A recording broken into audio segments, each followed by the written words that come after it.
Почитувани граѓани, почитувани медиуми. Со брза и навремена реакција на владата предводена од СДСМ, спречен е ценовен шок за граѓаните и драстично зголемување на цената на струјата. Мобилизирањето на сите домашни капацитети за производство на електрична енергија придонесе цената на струјата да биде покачена за само 9,48%, што е далеку под првичните прогнози од над 25%. При тоа ефтината ноќна тарифа на струјата, како и ефтината тарифа во недела, ќе се задржат, а дополнителни рестрикции нема да има.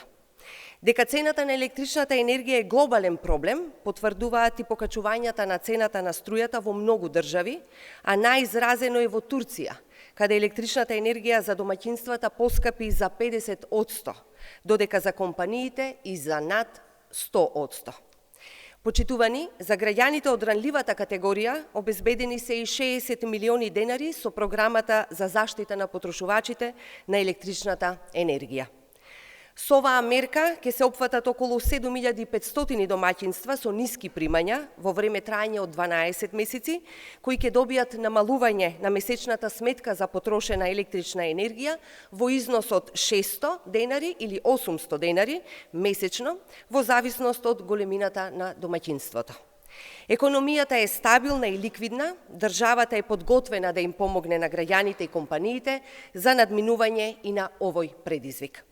И додека владата предводена од СДСМ е посветена на креирање мерки со кои ќе се намалат последиците од енергетската криза, ВМРО ДПМН на чело со Христијан Мицкоски продолжува и во време на криза со лаги, со цел да поттикнат паника кај граѓаните.